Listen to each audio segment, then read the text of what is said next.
Good morning. I've just watched Fly Rider, Fly in French. I don't know. Gilets-Jaunes is one of the main independent reporters, I guess you'd say, also commentators on the Gilets-Jaunes, the Yellow Vests in France. I just watched his report from Rouen on Rouen, the famous cathedral city. Was that the one where Jeanne d'Arc was burned? I think. Anyway, the revolution, spirit of revolution lives on in France, like you are not being told about in the North American media or in the Anglophone media much in the world at all. Why? Because the media are corporate controlled. It's very simple, and what the French are are demanding is a direct challenge to the power of the corporate state and the media. And they're fighting. The French are showing that they're willing to fight en masse when attacked. It's a pacifist movement. They want France to be a pacifist country. They want France to bring the troops home from foreign wars and bring the legionnaires home also. The military are not involved in this so far, partly because the French military overseas are mostly the Foreign Legion, other than their officers. Uh, and the Foreign Legion are people aspiring to become French citizens. So they're anywhere France is, Djibouti, Mali. Djibouti is one of their big bases. I know because my friend who was in the Legion for a while was hoping to go there until he found out that it involved paratrooping, and, and there were too many guys with broken femurs. So it's one of the reasons he quit. Uh, he wanted to be a commando, but you have to skydive to do it. Anyway, so back to the Yellow Vest movement. I've just watched Rouen, and Rouen and some other cities. Paris gets all the coverage. But Rouen is everywhere. The Bordel de Lyon, which I gather I think that means sort of the waterfront in Lyon, a famous city very large city in the southeast, and in Bordeaux, very beautiful city on the Bay of Biscay, which is the center of the revolution. It turns out, in terms of the most adamant and the fiercest fighting. But the Rouen stuff was pretty intense. I watched it. Look for Fly Riders coverage. I'll try and link it. I was going to just do a text comment, and I decided it was time to speak about this because what I see in the French that's very different from North Americans is a sense of unity, a sense of unity of purpose. And while there's a lot of discord in North America, you have the Canadian Yellow Vests who are really corporate co-optees who are asking Trudeau to use the powers of the police state to force the building of the pipeline so that they can have jobs, and they don't give a shit about anybody else. They don't give a shit about the Constitution. They don't give a shit about the courts. They don't give a shit about anybody but their own jobs. And that's this disgusting part of the Canadian Yellow Vests so far. Now, for them to change their way and say, you know what, we need Idle No More with us. We need the First Nations movement to come with us to Ottawa. And for all the people of Canada and to come to Canada, we'll start giving rides in our big expensive semis that we're driving across Ontario, putting on a party show for the Canadian media about how awful the Yellow Vest movement is and how they're racist and nativist. Well, in North America they are, and the California Yellow Jackets, they're even worse. Anyway, I call them Yellow Jackets as opposed to Yellow Vests because they don't really deserve the proper term, Yellow Vests. They're jackets, and advancing the powers of racism and the police state and more corporate and consumerist control. So the media is only too happy to cover the North American Yellow Vest because they're radical, and the discord in the U.S., is only enhanced by the idiots from Mitch McConnell's home state of Kentucky, from Covington, who on the weekend at the Indigenous Peoples March in Washington, there's a famous Omaha elder, Nathan something, who spoke afterwards, and he said, if only they took all that energy and put it towards making America a really better place where people were fed and clothed and housed and people were treated with respect. Instead, he had some punks from a Catholic school wearing MAGA hats facing him down as he very serenely chanted a song of peace and trying to tame the evil that was around him. This was a man who was a Vietnam War veteran and got no respect from these the MAGA brats from Kentucky, from Mitch McConnell's home state, whose diocese and Catholic school will probably expel most of them for what they did. Because he was a veteran, and he was very calmly, despite the chorus of idiocy going on in him, calmly singing his prayer song for peace. Because you know what? That man has seen combat. Those brat children from Kentucky, they were nothing more than the sound of wind to him. Now, the problem with the Idle No More movement is that they're rabidly anti-white. I discovered this yesterday when somebody in that group made a comment about all whites, all European DNA involves the kind of stupidity we saw. That's just not true. That's ignorant, and I said so. And guess what? Idle No More doesn't really want white people on board. This is what I've decided, and that's my challenge to them right now. They talk to me as though I'm speaking to them from some kind of white privilege. Privilege? My life? I'm sorry. Just because I have white skin does not, and I come from a not bad background, and I didn't go to residential school, but I went to a redneck school. That's just almost for someone like me. Not entirely. No, nothing is as similar to what has happened to the indigenous peoples of North America. Nothing. But it does not help to divide people, and to divide people by pointing fingers and saying, I don't trust you, and anything you say, I'm not going to listen to you because you're white. No. That doesn't wash in the modern world. It doesn't wash with most younger people either. Never mind the idiots from Kentucky. But younger people I know, once they're exposed to more knowledge, they always want more. And in France, I go back to France because if only we had in Canada yellow vest movement like we have there that was stood up today in this last week, since Trudeau used the RCMP, 1,000 Mounties it was, sent to tiny little Houston, and I don't know how they're supposed to be, Houston or Houston in northwestern BC, near Smithers and Burns Lake, to arrest 2 hereditary tribal leaders, which is tantamount to arresting a duke or a count in an independent duchy or county in the old days of the times gone by. These are long-time medieval states that Canada has no, the Gitxaałt, Wet'suwet'en chieftaincies, and many other parts of British Columbia, 85% of British Columbia, there are no treaties. Meaning that the Crown has no rights. The Crown has no rights at all on the mainland of British Columbia. Except in the Northeast and in some tiny treaties in modern times. But let's get back to France, because France is the crucible of revolution in the world. People don't realize this. What's going on in France is going to affect everybody you know. If they win, and when they do, and I'm sure they will, because the French people are not being put down by Macron's intimidation. And his attempt to give a demo for a European army by bullying the people of France, it's failed miserably. So, unless he calls in troops from Germany or somewhere else, and that would cause a big deal, because Italy, the five-star movement leaders have already come out in support of the Gilets-Jaunes and what they want, and they may instigate what the Gilets-Jaunes want, which is citizens' initiative referenda. They don't just want Macron to go. That's kind of the media line on it. It is true. Macron's a. I'm going to avoid swearing. Macron's, they have all kinds of words for him in French. And, I saw a banner in Rouen that said, we live to walk on the heads of kings. This is the French people I'm talking about. To propose legislation. 2, to withdraw or change legislation. 3, to change the Constitution. Boy, wouldn't we like to have that in Canada, huh? United States, you really want to let state governments write the Constitution like they're planning to do on the conservative model? I don't think so.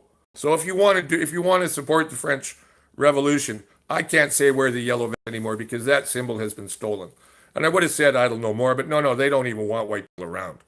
Okay, what are you going to do with the 300 million people on North America or from the continent that you hate so much? No, it just doesn't work, folks. Hatred does not work. I know, because I got a whole bunch of it dumped on me yesterday. It kept me asleep last night, because I wasn't even looking at the comments in Idle No More anymore, because they were all the same. They were calling me just another white person who didn't have any right to speak at all. Oh, I've heard that one before. So I hear that from the left, I hear that from the right. You don't have the right to speak. Oh yeah, sure. Well, and everybody in France, everybody has the right to speak, and they're making sure that they do. But the fourth item on there is the critical one. The fourth one. The recall of politicians and bureaucrats and the Irish Gilets-Jaunes. I don't know how the yellow vests, I don't know how they've gone lately, but they were calling for the recall of judges. Well, that would amount to recalling a civil servant in France. The Congress of Deputies and the French Senate have been useless. Due to the 1968 revolution, which I thought it ended the Fifth Republic, but no, the Fifth Republic came about when the Fourth Republic, under de Gaulle in 58 had discovered there was a conspiracy of military to stage a coup. And so he prevented it. And in 1968, the revolution that year forced the Fifth Republic to grant Congress the right to hold to stage referendums previously only held by the presidency. Currently, that's the situation with first ministers in Canada.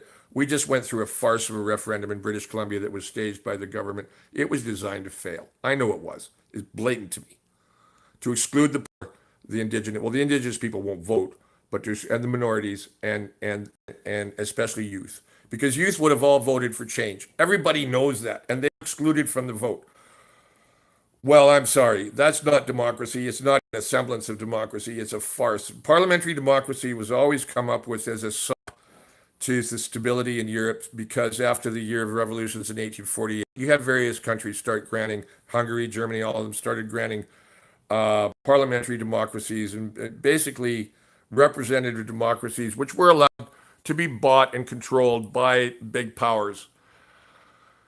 Big powers, what are those? Well, those are financial powers and wealth and so on, you know. And that's what's happened to all the North American media, to the North American parliaments, you know, the Mexican parliament, a Congress, the American Congress and Senate, the Canadian parliament, and then the farce that's the Senate, the Canadian Senate, of appointed political hacks rather than seniors of the state, which is really what the Roman Senate was, you know, people of reputation, and in Rome's case, wealth, you know, and land.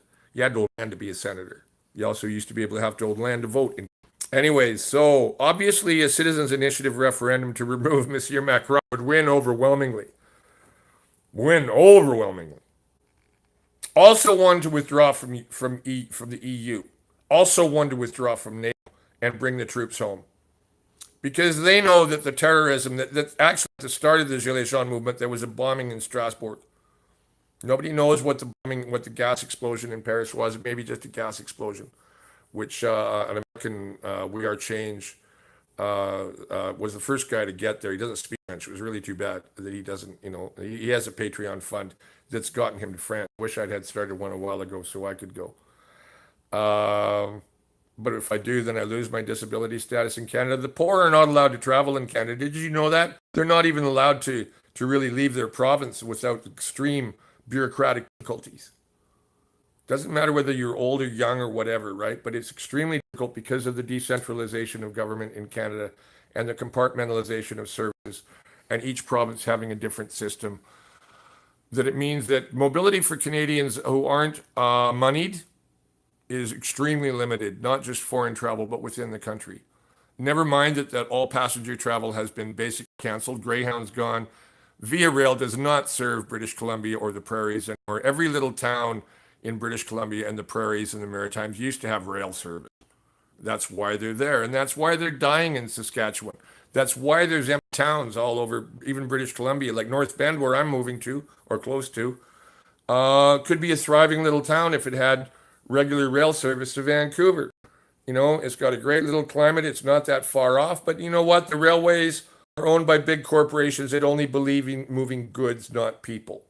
And they've taken over the media, Sinclair Media in the States, Black Press here in British Columbia, the Star Chain all across Canada, which is Liberal Party allied, the Nepo Chain, which owns the Vancouver Sun and Province and Times Colonist and many other papers across Canada, is controlled from New York. Yeah, so I have another vlog on media colonization in Canada. Please watch it. I'm learning not to ramble so much. But France is really inspiring. You listen, I think it's a verse from the Marseillaise, the famous song of the French Revolution, and verses of it. And I think they're parodying the words. My French isn't good enough to follow everything. Macron, Macron, but also songs about Macron. Uh, Macron démission means Macron resign. Now, as much as people like Mr. Trudeau to resign here in British Columbia, as much as, oh yeah, not just British Columbia, but all across Canada, because he only has 39% of the vote, and he has full executive power, including the use of troops and the RCMP, who are a version of the Guardia Civil in Franco's Spain. They have an effective license to kill.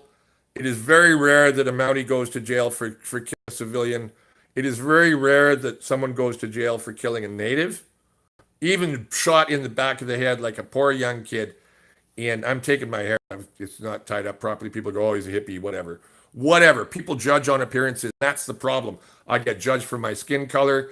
I get judged for my long hair. I get judged for my poverty. I get judged all kinds of ways. And Canada is really, really full of judgy people. It's not that nice of a country. It really isn't. People are going to hate me for saying that about my country. Well, I'm sorry, I've lived in several others. And people in other countries are much more intelligent, inclined to intelligent conversation, and not as media brainwashed, consumerized. Consumerized? Yeah, well, property is in Canada. If you don't have property in Canada, if you didn't buy in to the real estate casino back in the 1980s, you're SOL today, boys, girls. So, France. What can France accomplish for the world? Well, we're going to see.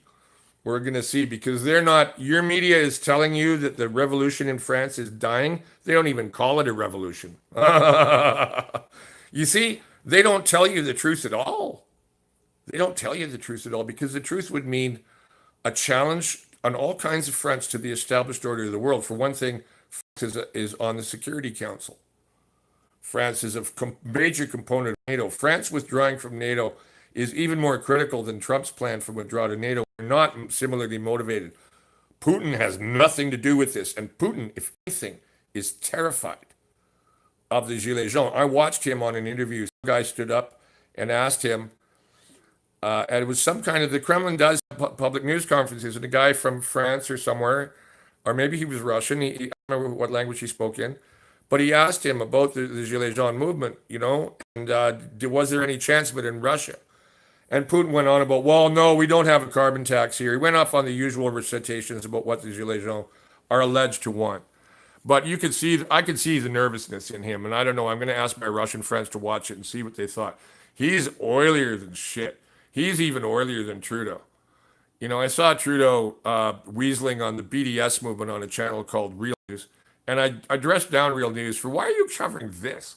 Few Canadians, other than Jews and Muslims, care about the BDS movement, and radical students and stuff. There's a lot of people who want the BDS, which would ostracize Israel. Let's not get into that. But I went to the Real News folks and I said, why are you not covering the Wet'suwet'en War? The arrest of hereditary leaders in a place where Trudeau had no right to send in, and his weaseling about that at Kamloops. Shocking Trudeau's behavior in Kamloops when he confronted the Wet'suwet'en thing. The native problem in Canada, quote unquote, is not going to go away by shrugging it off, Mr. Trudeau. It is not going to go away by lying about it and by being such a weasel. It is not going to go away by sending in more troops into British Columbia to get your TMX built that you decided to buy from an American company who were... it's so ugly, the whole pipelines thing here. So we don't have referendums here in Canada we're spitting at because the government controls them. Well, in France, that control will be taken away by what the people of France want, which once it's granted, it effectively means the end of the Fifth Republic, the start of the Sixth Republic. Now, it's either that or Monsieur Macron, in his letter to the French tomorrow, can weasel and say, oh, well, you have to abide by the rules, or whatever he comes out tomorrow. It's just going to be more spin. But he has a choice to make, since what I saw from Rouen and Bordeaux and Lyon and Avignon and Paris and everywhere else that I watched over the last, what I could manage to watch amidst everything else I watched lately. He has a choice to make to either resign, that stop the Gilets-Jaunes movement, and maybe allow someone else to come to power who is going to be faced with the same civil unrest that's going on, the massive civil unrest. Massive civil unrest. 80% of the French people want the RICs, the citizens' referendums. 80% of French. 80% of the French sympathize with the Gilets Jaunes. Only 10% or less, I don't have the actual stats, are in support of Macron. And why are they in support of Macron? Because they have investments, they have power, they own the networks. They own the networks. Information is power. Remember that line from Marshall McLuhan? Is it McLuhan? Famous Canadian who wrote about media power in Canada, media power, and it became a manual for the advertising companies and the PR companies about how to manipulate the public. All McLuhan's writings have been co-opted, and subverted by turning into the media machine. And a beautiful experiment called People Talking Back in 1976 was ended by Justin Trudeau's father because it was pretty much a televised parliament. Well, hell, what now? But we had CBC News World, which was really open media, 24-hour media coverage. It got shut down by the military during the Oka crisis and has all been talking heads and professional pundits since. That's all it is. It's a propaganda network, and it never covers things adequately. It did not send, nor did NatPo or Global or any of the major networks send to open the northwest of BC, the Highway 17 corridor, the infamous Highway of Tears, along which so many Native women have died, that they did not fight for the right for the cameras to be at the Unistoten Bridge or to go in and interview the leaders of the Gintam and Udisto and the other people that were there. What they did was only relay what was after the fact. All charges relating to other confrontations between the Canadian state, the Canadian police state, the imperial colonialist state that is the Dominion of Canada, and its proxies in the provinces, its separate governments in the provinces, which are really just not allowed. There is no real unity in Canada. Newfoundland is as different from British Columbia as France is from Russia. And speaking of Russia again, Mr. Putin is terrified of there being a Russian Yellow Vest movement. Is he ever? Because the Russian people have already been in the streets calling for his head. And he is not at any means secure in power. Anybody who thinks he is and that he's the master of the world is a fool. No one is the master of the world. Now, Mr. Macron, he thinks he's the master of France. It's disgusting what he's done. 12 people have died. 12. People have died. Thousands are injured. Eyeballs gone. Faces gone. That's from flashbangs or rubber bullets. And people have died from being tear gassed in the face, like the elderly woman in Nice on Boxing Day. And Monsieur Macron, this is the big cry of the Gilets Jaunes on Saturday, this last Saturday, Act 10. They want justice for the wounded and the dead of the Macronite repression, violent repression of the will of the French people. Now, Monsieur Macron has a choice tomorrow. He can resign or he can grant them RICs.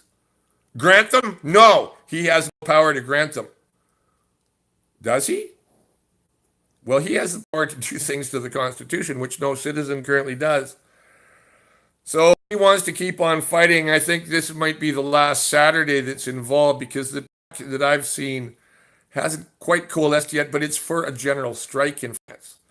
Now consider what that would mean. It would mean an end to economic stability in Europe. It would mean challenges to the British, even despite Brexit, the German economy, British economy, the German economy, the Dutch economy, the Spanish economy, the Italian economy. It would mean terrible things for the whole economy.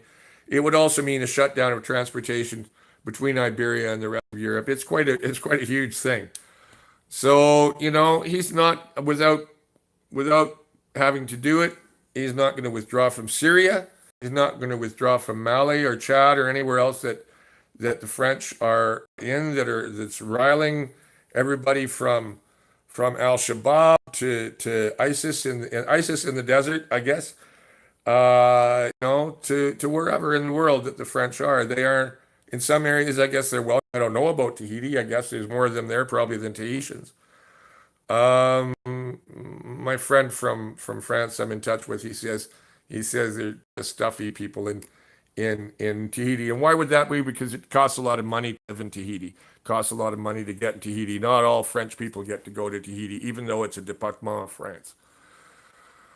Now, we have a department of France just off the shore of Newfoundland called Saint-Pierre and Miquelon. It's actually part of metropolitan France. So are the French Virgin Islands. Uh, French Guinea, which is that's where they launch their satellites from and all that stuff. France is all over the world, but the departments of France that count most are the continental French ones. And right now they're in uprising of a soulèvement, it's called. They're in uprising. They're an uprising that's not going to stop because the media are not telling you in North America that the media are telling you that this is all a dud. It's not going to go anywhere. Macron will survive this. However, they're reporting on this. When they report it, they're making it sound like it's all a passing problem. And the French are always like this. Yeah, French are. The French are. But remember that when the Nazis occupied Germany, France, sorry, Germany, they had I said it again. The Nazis occupied France. They had a hell of a time in occupied France. They lost a lot of men there. They didn't just lose men in the Battle of the Bulge. Because of the French resistance. And the children on the streets today are the survivors of the resistance. And the people who lived under Vichy France, which was the Southwest, under Marshal Pétain. Which I guess it wasn't a republic, so what would you call it? It wasn't the Fourth Republic. It's not a dark time in the world. What I'm hearing from France is very inspiring.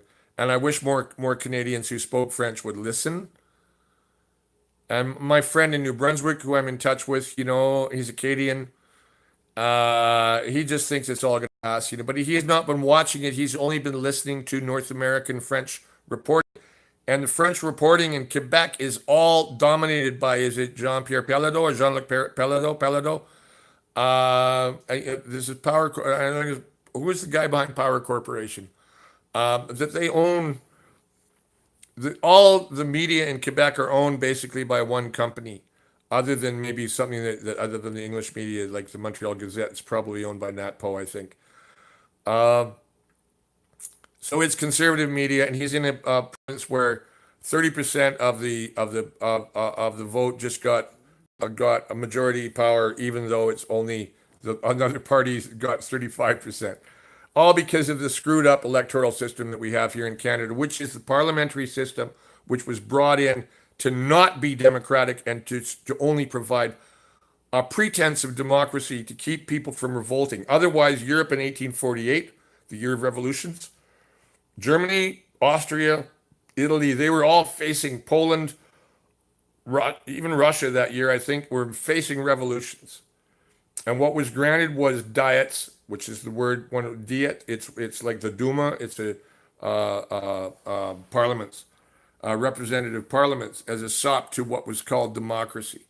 But what has democracy allowed but the increasing robbery of the rich by rich of the poor, and the increasing power of the banks, and making it so that currency is no longer issued by a national bank, but the national banks have to go to the private banks, mostly there's five of them. I think one of them is the Bank of England, which the Queen is on the board of. And there's the Federal Reserve, another. I'm not sure the other three. Maybe Deutsche Bank. I'm not sure, but there's that they have to go borrow money from private banks in order to issue bonds so that they can print currency.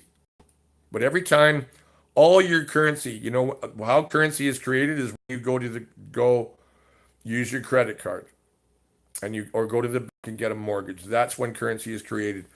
They don't go take some gold from one vault and put it to another. They just write a piece of paper saying that one day they will when they have the gold. Well, except it's not based in gold anymore. What is money based in anymore? Relative trading values. Who decides what's worth what? No, it's decided by what the banks say that currencies should be worth. But whoever put bankers in control of currency, man, that's like putting the chickens in charge of the foxes in charge of the chicken coop, you know? That's the same thing as allowing politicians to write constitutions, which is why Iceland won't allow it. Oh, do we have the motivation and the unity in Canada to demand citizens' referendums where we can change the government, where we can change who's in charge, we can recall judges and other civil servants for being corrupt by vote? No, we don't have that, and they're not gonna allow it. And what would it mean if we did? Well, we'd probably wind up having to have, because we're such different provinces. Provinces, is that the word even anymore? Those provinces, you know, it's a term that's come up so that we didn't call them states like Australia did. But we don't have democracy in those provinces. We don't have, like Australia has, second houses, or American states, they don't have upper houses, senates, state senates. I think one in BC might be a solution to the Indigenous governance problem by having a second house that was by area and hereditary chieftains, and also give the small non-native communities. When I mean small, I also mean like Kamloops and Prince George and Prince Rupert and Kelowna and Nanaimo, their own self-government and sovereignty from the Crown, because there is no Crown treaty saying that the Parliament of Canada or the Parliament of British Columbia even has a right to tax those areas, except by fiat, you know, except that if you give it to us, then you acknowledge our existence.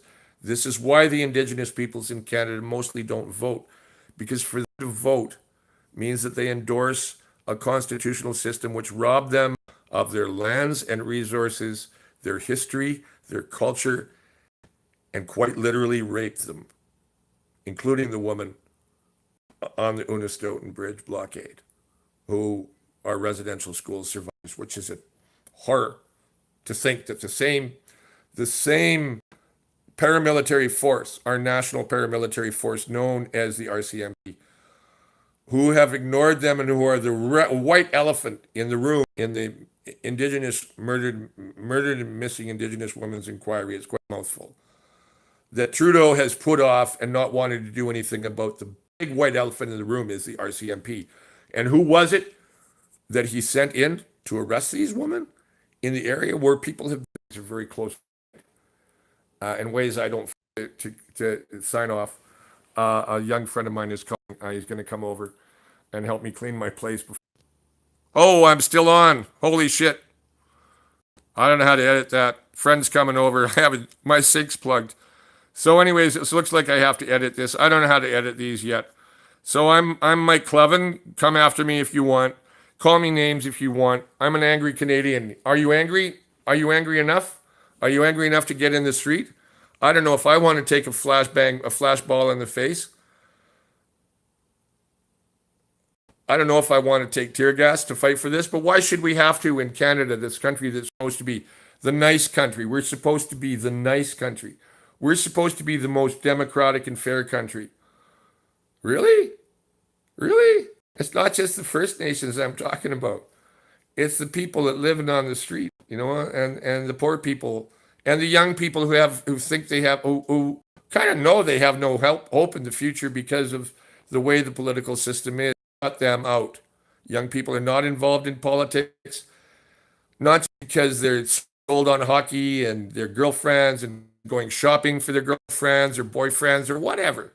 The media have their minds locked in, except the ones that aren't part of the internet world are working two jobs to pay for rent that's way too high, for school they shouldn't have to pay for, that in a more fair system of government, the corporations would not be getting hundreds of millions of dollars. By how much? How much has been the tar sands kept open? Never mind the banks. Never mind the preferential power allowed to the real estate industry in British Columbia of its control of a certain political party. No. And the constitutional system here is a farce. Now, Her Majesty the Queen, she's a pretty nice girl, but she's never not got a lot to say, like the song says, and she can't say anything to Canadians. Even when they write her about Stephen Harper doing this or Justin Trudeau doing that, She has to say, I'm sorry, you'll have to talk to the Governor General. And who's the Governor General? A political appointee. By who? Another politician. And who are they drawn from? Well, that's a good question. And what can they say or do? Piss all. And the current one, the astronaut lady, she's come under fire because she even said some little tiny thing.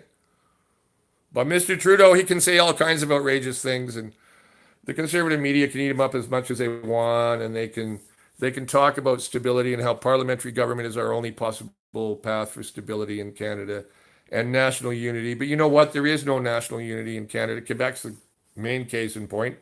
New Brunswick, with its population of 610,000 and fractured parliament of 4 political parties and many, many inter-ethnic and interracial hatreds, which aren't totally out in the open, but are covert, like they are everywhere, including Saskatchewan is infamous for its racism, and the prairies. And I will say that my grandfather was the director of Scandinavian immigration in Canada. I don't think it was under Sifton. It was 1902 on. I don't know what year he was appointed, but it was by 1916, and from about 1908 onwards, he was director of Scandinavian immigration for Canada, and most people on the prairies got their land through my grandpa, apparently. I don't know enough about him. I'm trying to find out more.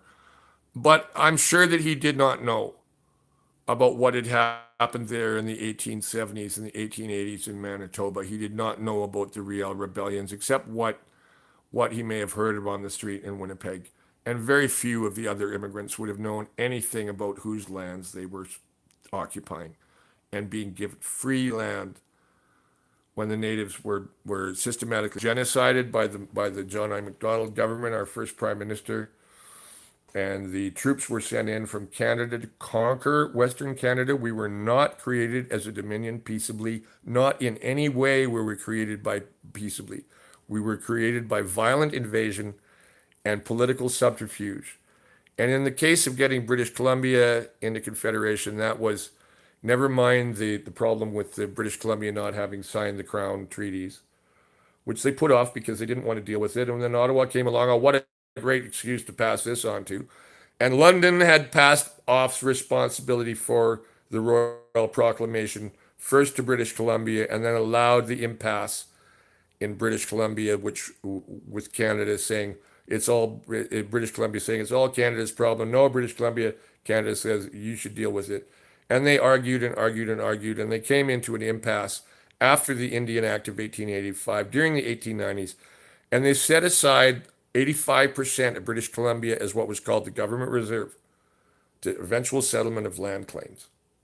Now that's most of the mainland and quite a bit of the island. All of it in 1976 because the government of Bill Bennett in 1975 with the 3 liberals, surviving liberals in the House, had joined him. Remember, there's all this thing about the NDP and the Greens and how the Greens had a lockdown on power. Yeah.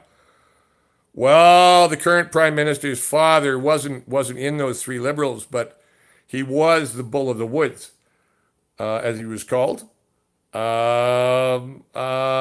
Jimmy Sinclair, Senator Jimmy Sinclair. How do you get that senatorship? Well, guess how? Because he was a party hack. That's how he got that job and that very nice too fat pension plan. It's gone now, but that's the knee that our prime minister was bounced on, probably more than his own father's. I don't think Pierre did very much knee bouncing with his kids. And canoeing and paddling and teaching them to ski, sure. I think Sasha, Justin's brother, I think he's the intellect, but he's a journalist, and while his brother's prime minister, he's keeping a low profile. Interesting guy, but he's just another Trudeau. He's just another Westmount brat raised in a big mansion or raised in Delbrook, which is a fancy part of the North Shore where the Sinclairs lived. I think they lived on Sinclair up there, Delbrook or Upper Lonsdale somewhere. North Shore elites, the lumber brokers, the stockbrokers who ripped off widows to build the big banks at Granville and Hastings. You know, Vancouver was built in the 1920s by prohibition money. Right now it's being built by marijuana money. And all the subdivisions of Vancouver, many of them were built as grow-ops. Everybody knows that. And now it's all being sort of legitimized, and the conservative money has made pot legal just so they can cash in on, while providing a lower quality product and not harming the underground market at all. I could say lots more about the illegality of Canada and the relationships between the parties and the organized crime. There's all kinds of material on it. Dangerous stuff to talk about in this country, as is talking about the immorality of the RCMP and how they don't belong in British Columbia. Now, whether a British Columbia provincial police would be any less racist, yeah, RCMP don't admit to being racist, and they always provide Sikh and Asian Mounties whenever there's a ceremonial occasion, so they look like they're diverse. But you look at the guys who were in. Well, you don't see photos of the 1,000 Mounties that were in northwestern BC, do you? You don't see. I don't even know the number of the military, or what regiment it was, or who their commander was, or what province they were from. Newfoundland, New Brunswick, Nova Scotia, Alberta, Ontario. They weren't from BC. There are no troops from BC except guys who've gone east to enlist. They're a militia. And I've talked to a militia kid that I knew in Kelowna. He just wanted to go shoot brown people. So this is the country I come from. And people are still going to the mall. People are still going shopping. They're still going to the movies. They're still getting in their cars to drive 2 hours for a house they can barely afford because the banks made them live so far from the city and made living in Vancouver so expensive by the famous mega projects known as Expo 86 and the Olympics and the Expo Lands project, the Concord Pacific deal, which turned downtown Vancouver into an empty ghetto. An empty ghetto of expensive apartments and people living in the rain on the street. Now, thankfully here, it's not ice and cold, especially not this winter. We haven't had a winter to speak of. And this is climate change, and it's a lot more than climate change. It's terrifying. What I see coming, and what those people in Idle No More calling me that I don't know anything, I have no right to speak. I'm just another white person who's speaking from the wrong paradigm. I'm sorry, they're not speaking from my paradigm. They don't know what I know. They don't know what I know, which is the nature of what's coming down our throats in the next few years. Climate change is not a 20, 30, 50, 100-year scenario, folks. It is a 2 to 3 to 5-year scenario for extreme crisis. And our governments are not equipped to deal with this because they were evolved in an age when populations were much smaller, the age of reason. It was when it was born, the Enlightenment and the French Revolution and the American Revolution and the changes in the British Parliament that made Parliament supreme. The Americans always go on about George III being a tyrant. They really should have been talking about, I think it's William Pitt, the elder, that was in charge of Britain at the time. George wasn't in charge of Britain. What he did was he did want the people in the acquired territories to surrender legal authority to the crown, which was never done in my province. And I don't know about Newfoundland. I doubt it because they just killed the Beothuk. Treaties with who? And the Mi'kmaq, there's treaties, and the Cree, they all have treaties. None of them are happy with those treaties, with the treaties themselves, and Canada has not even lived up to those paltry treaties. So we always go on, Canadians, we like to say that we're better than the United States. Well, United States, at least it has a fair democracy and more local control. County governments have a lot more control. State governments have a lot of control over their states. Counties have a lot of control over their counties. Cities can have a lot of control over their cities. But here in British Columbia and in other provinces, cities are, quote, creatures of the provincial government, meaning they're created by the provincial government and their control. But municipal governments in BC have been corrupt in all kinds of ways, which I won't go into. I should do a separate vlog on municipal corruption in British Columbia, but it's really about the political system in British Columbia as a whole. So little towns like Lillooet and Langford had terrible problems, both with their council members and also people like at Lillooet, the chief administrative officer, and the things that have been happened there. And really, the reason that the 5 bands that are immediately close to Lillooet, and Lillooet itself, Lillooet itself is less than half its regional population, most of which is native bands. So there is no regional government in that part of the Fraser Canyon, same as where I'm moving near Boston Bar. because they don't have a nation-to-nation relationship with the mayor. The nation-to-nation relationship is with Canada, and Canada delegates power to the province, who creates the municipalities as proxies of the province for taxation purposes. And the regional district system was come up with to extend the powers of the municipal mayors over the regions that they're in. This happened only in 1966, 1967. And it was done so that W.A.C. Bennett did not have to deal with the report of the Lower Mainland Regional Planning Board, which was taking on the role of planning, provincial planning. And so he got away with them, and he created the GVRD, the Central Fraser Valley Regional District, the Upper Fraser Valley Regional District, the Squamish-Lillooet Regional District out of Metro Vancouver. Well, Squamish-Lillooet's not quite in it, but it is now. The lower half of it is, the Squamish end of it is, Whistler, Squamish, Pemberton, is pretty much part of the Lower Mainland now. Southwest Mainland is the unit, really. But you know, whether it's Lillooet or Kelowna, which also has a West Bank, or West Kelowna as it's called now, has a huge on-reserve, non-native population. So does the Osoyoos Indian Band Reserve, which has all the wineries, or most of the wineries, the vineyards. None of these places that have, same with, well, around Victoria there's treaties, but around Nanaimo also, the Snuneymuxw have a treaty. But not on the west coast of BC, not on the north coast of Vancouver, not in the Fraser Canyon, not in the north. Well, the northeast is Treaty 6, I think, which is a prairie treaty from the Hudson's Bay treaties. This is not right, people. It's not right. Local government in BC should be controlled by local people, not by Victoria, not by Ottawa.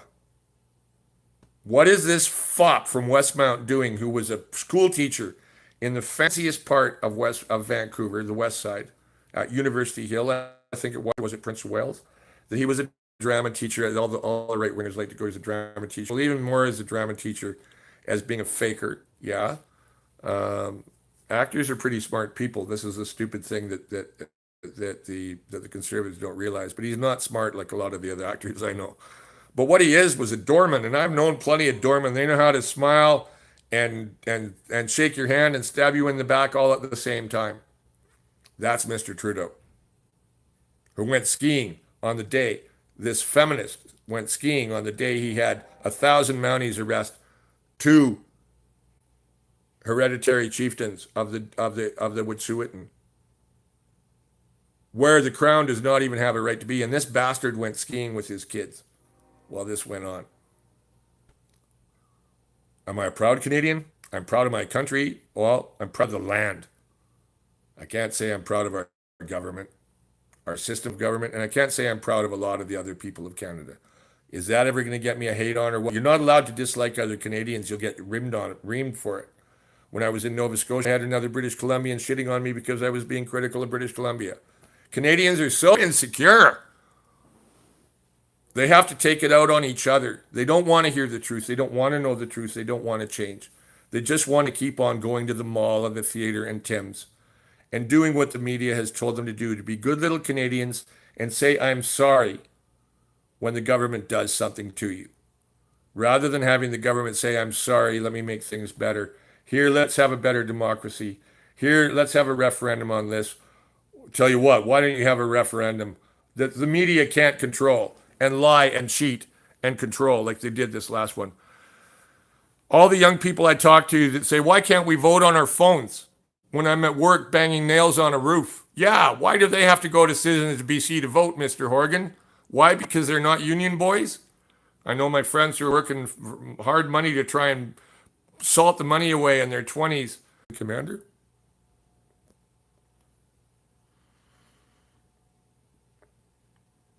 Maybe they have photos of Jeff. I don't know.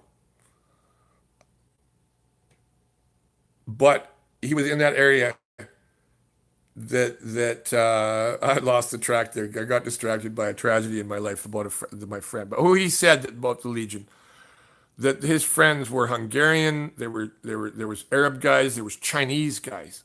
There were Viets. There were Burmese. there were Africans of all kinds, Latin Americans. These were guys that maybe they were criminals, maybe they're fleeing uh, uh, um, marital problems, maybe they're feeling financial problems, but they're willing to serve France in France's foreign wars for control of North Africa and Syria and France's role as an international power. And horrible hard training, the Legion training. It's much worse than the Canadian military, even the Russian or Chinese military. It's the toughest military training in the world, or one of the toughest. Go look at their videos. It's frightening. But they were all, after 5 years of service for the French state, they become French citizens with their new name and a new passport. And these are the veterans that I see in France. They're often black. Many of the French are black or Arab because they've immigrated there a long time ago and they're French now. They're part of the French nation. The French nation is not only les Gauls, only the Gauls. It's not only the French, the ethnic French that we think of. One guy, Ramous, Ramous. I've been watching him. My French isn't good enough to listen to all of him. He's inspiring though, but he's calling the truth. And there's a lot of independent vloggers in France. Tons of them, too many to watch. There aren't enough in Canada, like me. I'm a Canadian vlogger now. I've decided to do this from now to the end of my days. Reporting on news and now reporting on science. I have a lot of interesting vlogs on a new, not all that new theory of it's called electrics. It involves the cosmos, but it also involves our ancient history and some really bizarre ideas about what actually happened at the time of the Hiawatha Comet so many years ago in northern Greenland. We don't have a lot of scientific research in Canada that's not directed by the state. The National Research Council is entirely directed by the political aims of the government. So northern research is entirely focused, under Harper, it was all focused around the Franklin expedition. And the Norse interaction with the Dorset and other Norse finds got no support at all. The woman who was researching on Baffin Island actually had to leave because of Harper. And the woman, a foreign woman, who found by satellite imaging possible Viking sites in Newfoundland, she got no further support other than the small survey of Point Rosie, the Corduroy Bay in that same area, the Corduroy River in that same area, and the legend of the ship disappearing and reappearing in the sandbar is still there, but it was not been investigated. Norse history in Canada, like Native history, isn't really investigated. Glaciology, I can't find anything on British Columbia of the same order that I find about from Nick Zentner of Washington State, Central Washington University in Pullman. I'm sorry, I got the city wrong. I don't know where that, Ellensburg, I think. Who I'm in touch with now that I want him to come up and do what he does for the geology of Seattle and the geology of the famous Missoula floods. If you don't know what those are, look that up. That hasn't been done for British Columbia. And one of the reasons why is because all British Columbia data is controlled by the provincial government, which is under the control of the resource corporations. Through the Natural Resources Super Ministry, the most powerful ministry in the British Columbia government that you never hear about, which is all of forestry, mines, energy, all of them combined. I don't know what all's in that ministry. And the NDP have done nothing to change that. They're perfectly happy with it because it keeps the resource industry in control. But what it means is that all provincial data and provincial mapping services are expensive. They're only for corporate use, or same with census data from StatCan. If you want the detailed data on ethnic composition of a town like Lillooet or that's not, they already offer only about 5 in the whole country, the whole province, if that. If you want the ethnic data or age spectrum data or income data for any particular municipality, I'm sorry, you're going to have to pay StatCan for that. So if you can't pay, like I can't pay, and there's better things to spend money on than having to pay for information that was gathered by taxpayer money and should be available to all taxpayers, which is the way what a freedom of information request is supposed to be, and which works in the US a lot better in all kinds of ways. Myself, I'm now a full separatist. What that means in the long run, I don't know, but I'm even an annexationist at this point, even though I have lots of things to dislike about the current United States. But their constitution, it was visionary, except it had the stupid, the electoral college to keep the slave states in control and so on. They have problems with the system, but and the stupidity of creating the third position, a separate executive, which France also has, and I think Mexico also has. They're separate. The position of president is separate from the legislative and the judicial branch. I think the judicial branch in France is incorporated under the executive branch. I'm not sure. I'll have to research that. I'm not sure about Mexico either. But what I know about the U.S. system is that when they created the position of president, they needed to have a central figure to bind all the Continental Congress together, and this was George Washington, the general. So they made a general, a military figure, their first president, and gave the office the powers of a king and the right to veto legislation and to command the armed forces. To not have, even though Congress is supposed to be in charge of going to war, that's not how it works. It's not how it works out, is it? No, no. So it's become now that they have a position that's become too much like a king, and they've made the position too hard to remove that person from power by this. There are other means of impeachment, but it's all complicated and it's not easy. But the people just can't show up and say, "Get out of office, you bastard."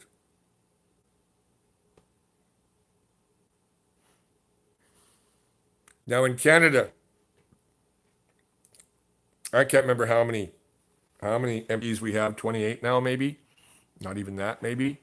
Compared to Ontario's 120 or something like that. No, we must have more than that. We've got 30 million people, about 27 million. I'm not thinking 27 million voters, I'm guessing. So there's 10% of that, I think. BC gets 15% of that, but it's always fixed at 15%. And it's always fixed around where the population concentration is. So it means that power in Canada is concentrated in the three big cities: Montreal, Greater Toronto, the GTA, and the Golden Horseshoe, Southern Ontario, and in the lower mainland of British Columbia. Those are the main power centers in Canada for electoral power. The north, where all the resources are, I call it the Great Red North, not the Great White North, because it's mostly red. You take out the resource workers and the social workers and the police, and what do you have left? You have natives left. That's what you have left. North of the what I call the long, thin white line, which is the Trans-Canada Corridor along the Trans-Canada Highway, where most of our population lives. And we're here because, not just because it's warmer, but because of economy with the United States. The geopolitical reality of my province is that about 6 or 7 times in our history, the U.S. has either taken big chunks of us, what was the British claim here. Not the first, they took everything for the First Nations south of the 49th parallel after 46 and killed most of them.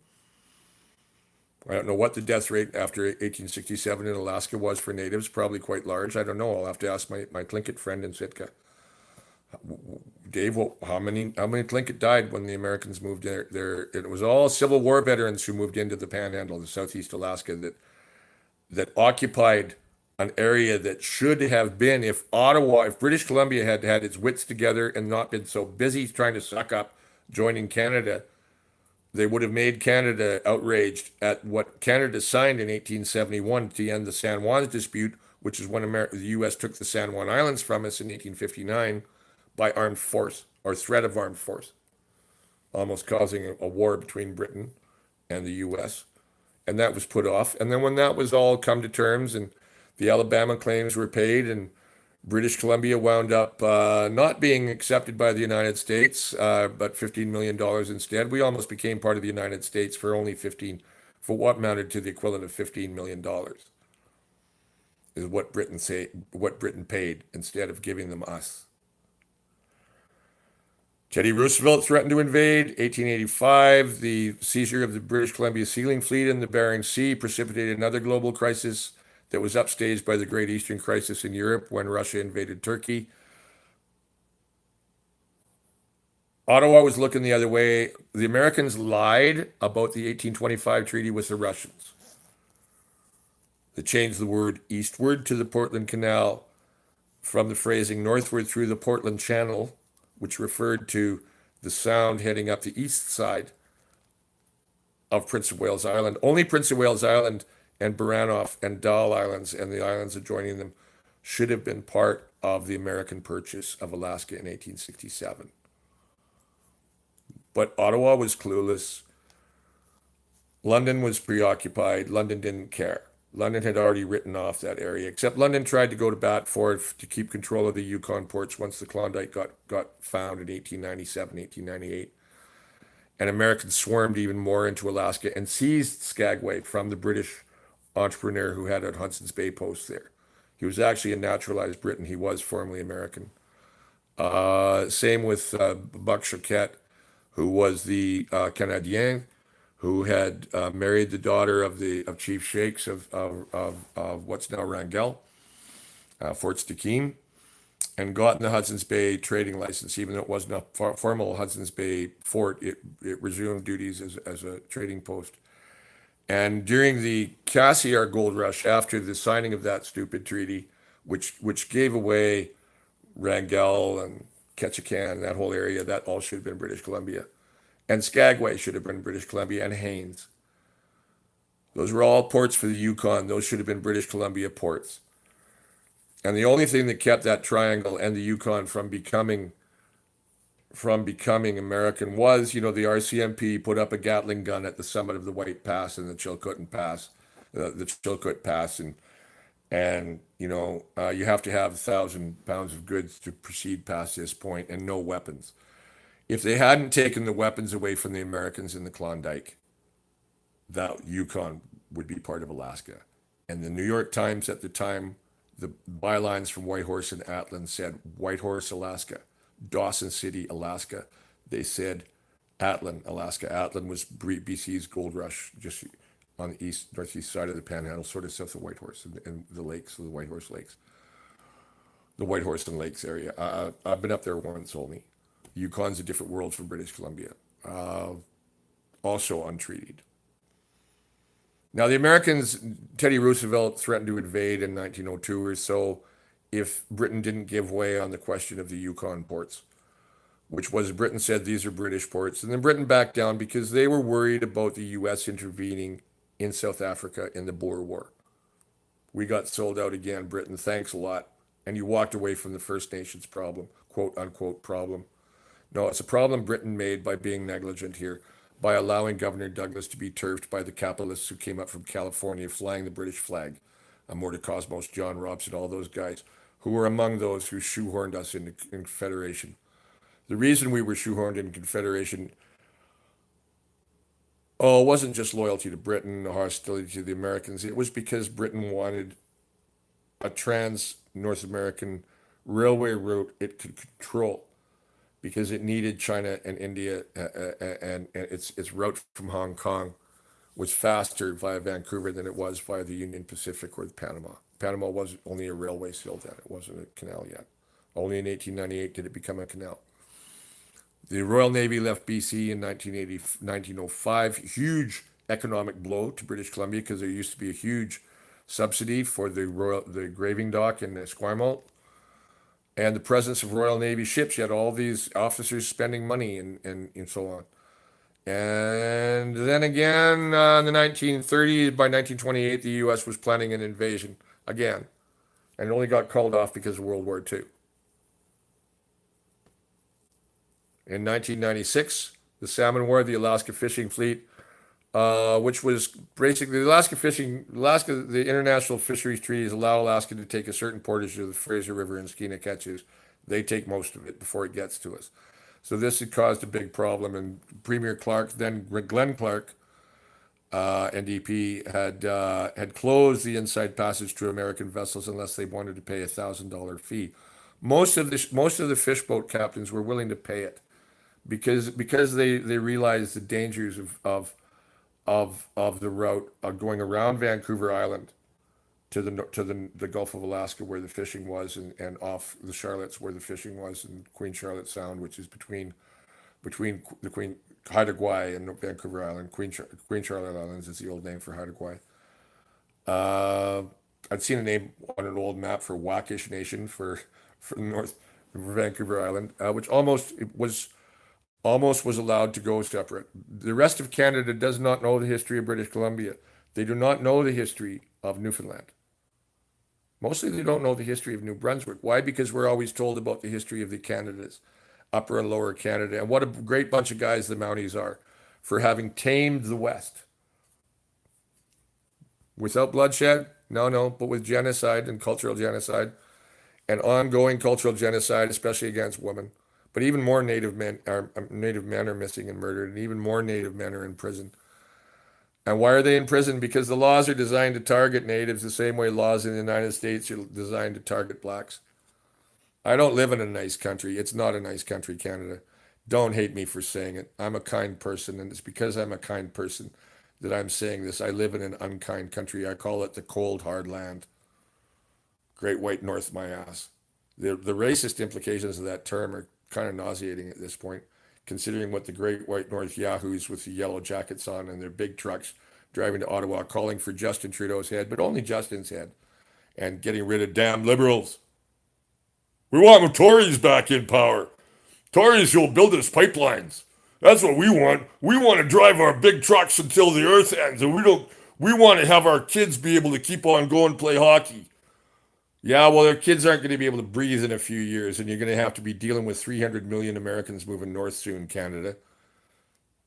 I give it 20 years on the outside before America is too hot to live in. This summer, the fires in California, and this winter in California during the Santa Ana winds, the new kind of fire that we're seeing and the new kind of water and the things I know about the ice.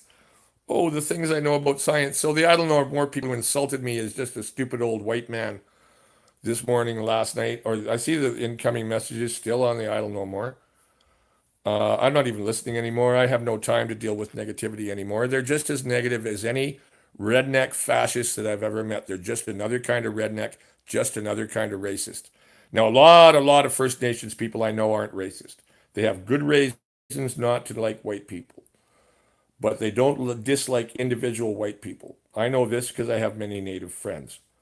I have a lot of people that have become my friends, close friends, turn out to be Métis after I've known them for a while. Why? Because they come from a warmer culture and a more open culture than Anglo-Saxon Canada or French Canada, which is maybe one of the most racist parts of Canada other than in Montreal.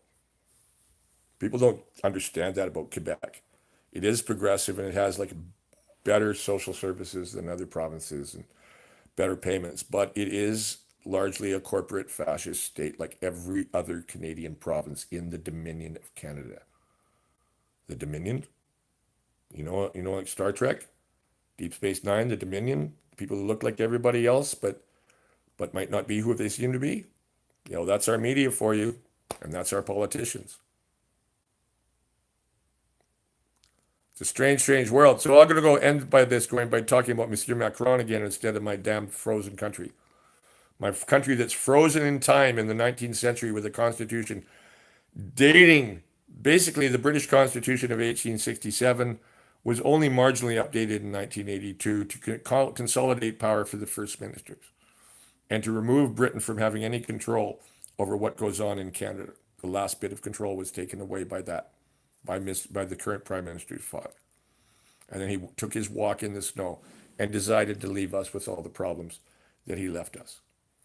And then we got a guy named Brian Mulroney and the free trade deal. Anyway, back to France. I have high hopes for France. Many times before, they've led us in global revolution, in the inspiration for change, in the inspiration for human rights and democracy, inalienable human rights, not ones that can be removed by the notwithstanding clause, as is the case with the 1982 Constitution and Charter of Rights of Canada.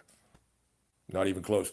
We are stuck with a parliamentary system that was evolved in the 1700s.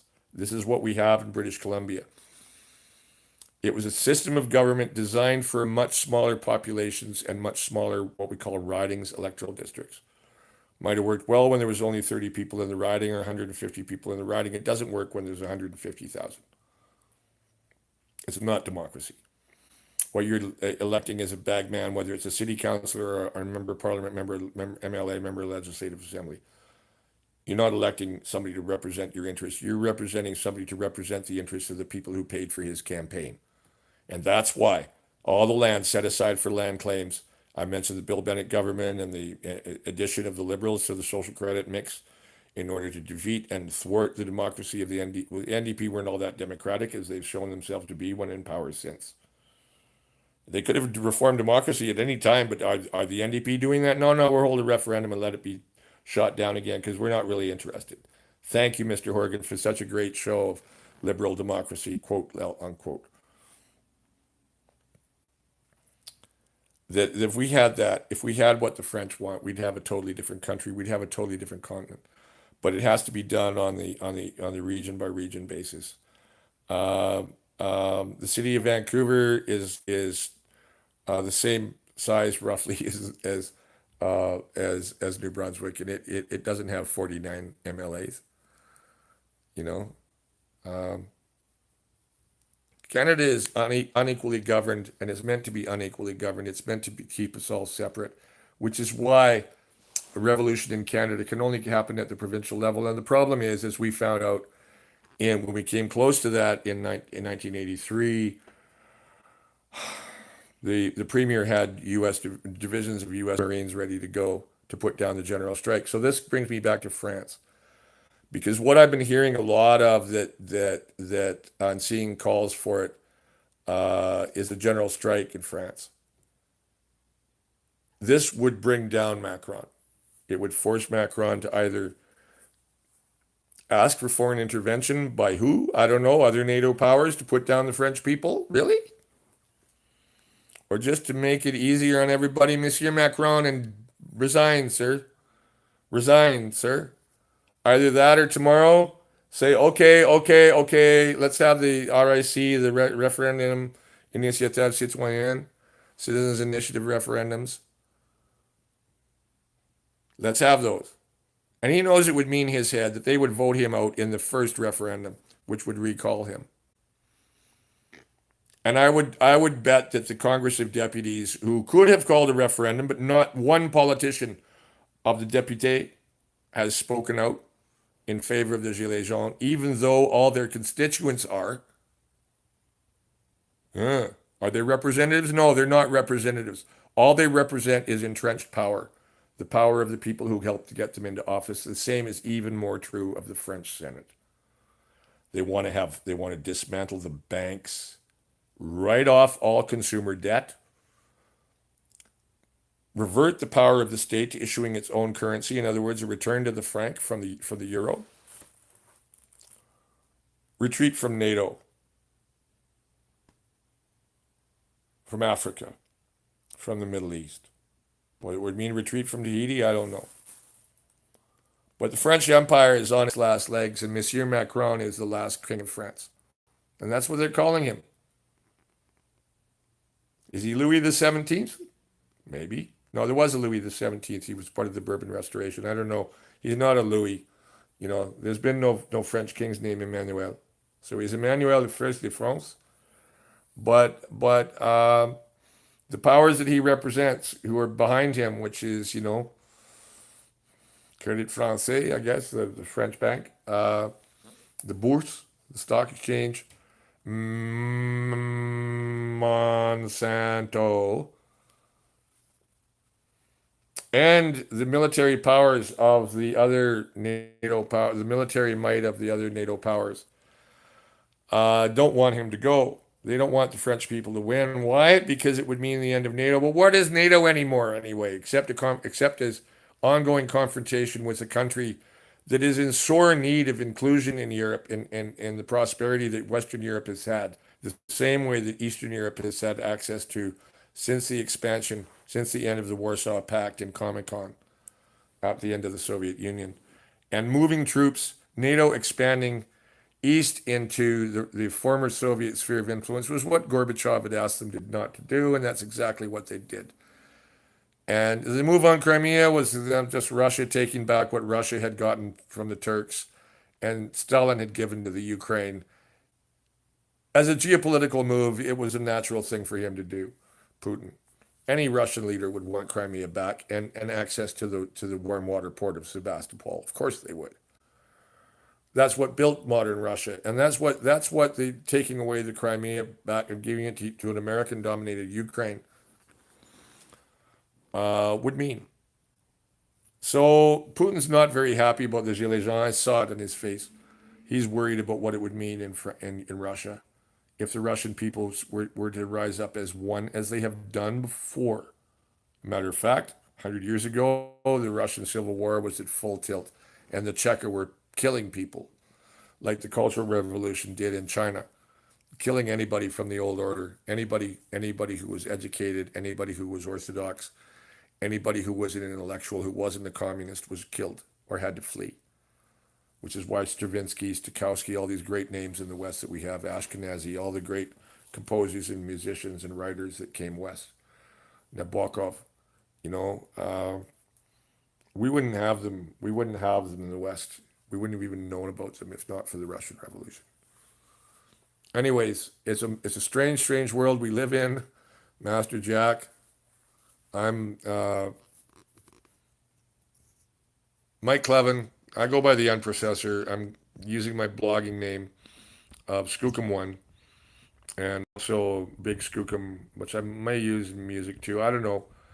As a Norwegian, my name would be Mikaela Endresen Clevin.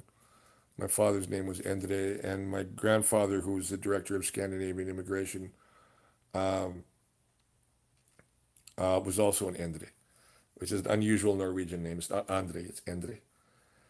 Anyways, I'm Endresen Clevin. Endresen, they'd call me in Norway. Uh, if they knew, who my father had been. They wouldn't call me by my first name. Mikael Alfred, they'd call me, if anything, as a personal name. About that thing about my grandfather being director of Scandinavian immigration. Yes, I am part of the apparatus, genetic inherited part of the apparatus that took native lands and gave them to white settlers and all the mines and he didn't have to do with the railway belt, which was all the lands given to the CPR and the mineral resources, all the potash and the oil and all the trees and everything all the way across, and the land that the CP sold. No, he didn't have anything to do with that. He had to do with the land grants that the government used from all the lands that they stole from the Indians and the Métis, who wanted a separate. The Métis had wanted a separate country or a separate francophone province. No, Canada said, nope, nope, we're sending in troops. And sure enough, they settled, especially Alberta, they settled it with Ontarians. That's why there's two big military bases there, quite frankly. That's why they're there. And I think, is it Borden in Manitoba? Ontario was expanded by force. Kenora was supposed to be part of the original concept of Manitoba. There's a long story to how all that wound up. But anyway, about the immigration under the prairies, that my grandfather expedited the settlement of all his fellow Scandinavians and apparently is well remembered in Norway. I don't even know by how much. But apparently he did go there. And there's probably more on him there that I'd like to find out. And also other places in the U.S., which I haven't had time to write back to, where he lived in Wood and so on.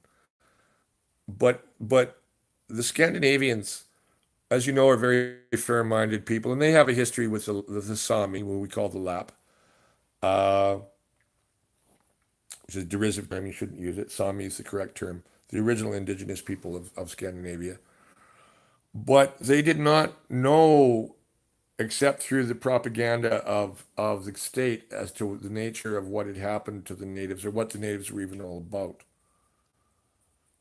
I don't know if the Winnipeg General Strike included First Nations in it. I doubt it very much. But generally, the prairies are very, very racist, and that would include, sadly, probably a lot of the people that my grandfather settled, uh, who became proud Canadians, and he organized a fight in the Royal Canadians Viking Regiment, died on the way to the first muster. They don't know the history of the West before they settled it. This is the same with most British Columbians. My family only moved here, for example, in 1946. of the Britons here are within the 3 generations of British descent. And this is also true of all the people from India and Asia and other parts of Europe. They're generally first, second, third, maybe fourth, fifth generation Canadians. Most British Columbians have much more direct connection to the rest of the world than other Canadians do, except maybe people on the prairies. And, Quebec is not all that connected to France, although the Robert Charlebois song Mon Vieux is now as new lyrics called Les Gueux, Gueux, about the revolution. It's a parody song. I saw him on French TV. French Quebecois and Acadian celebrities are celebrities in France too, the same way the British celebrities are celebrities in America and Canada and Australia.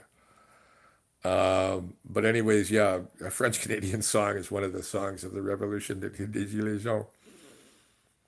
So there is connection there, but the media in Quebec, and I don't know. I don't know. Are there French Gilets-Jaunes in Canada? I don't know. You tell me. Are they racist pricks? Because the ones in France aren't.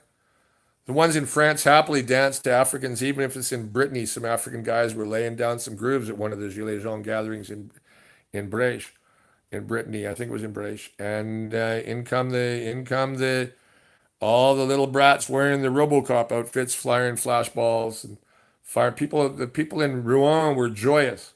The revolution in France is full of joy, la joie et la gloire. The joy and the glory of the revolution are alive in France. If you don't speak French, it's really too bad that everything is not being subtitled.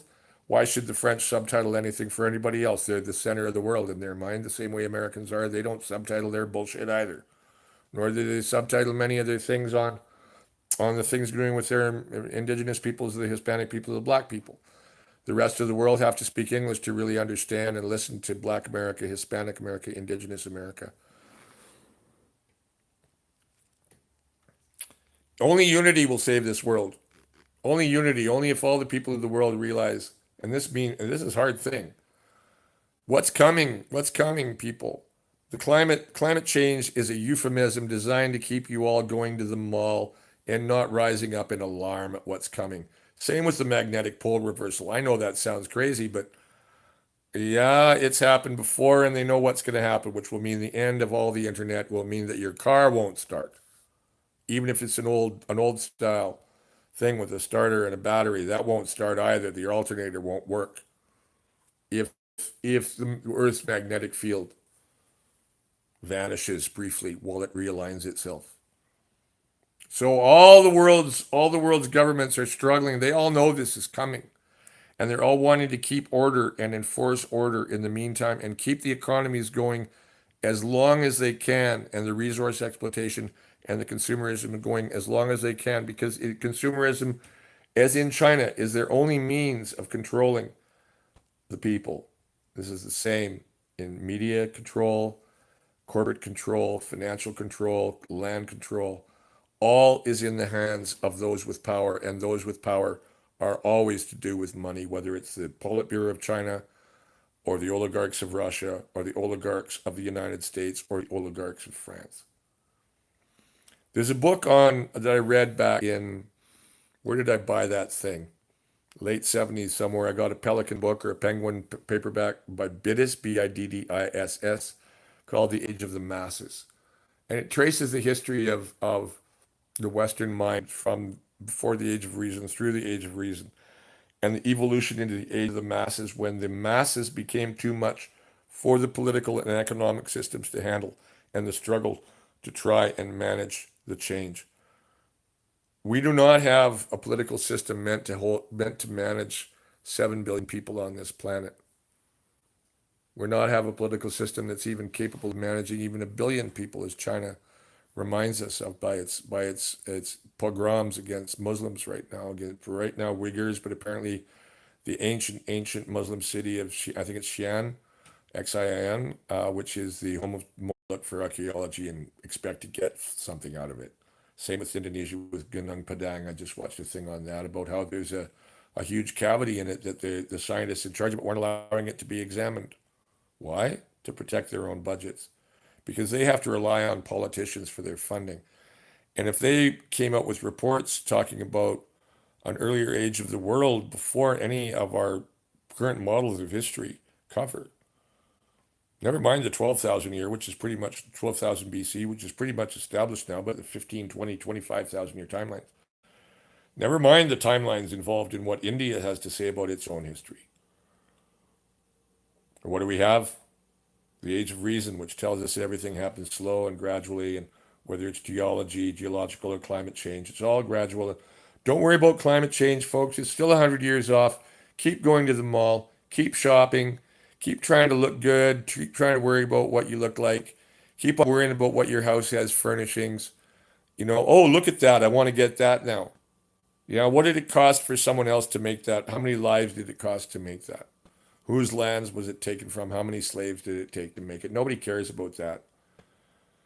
It'd be different if you were buying something that was made locally and you knew who made it. That's basically what it boils down to. It's the same with politicians. Do you want a politician that you know will listen to you, or a politician you know is only serving the interests of those who got him into power? And that's what the people of France are asking the world right now, and the world is being kept from hearing. The world is being kept from hearing the truth about France, just like it's being kept from hearing the truth about Canada. And the truth about Canada is not pretty. I'm Big Mike. Skookum better sign off. The Unprofessor. I hope you enjoyed my vlog.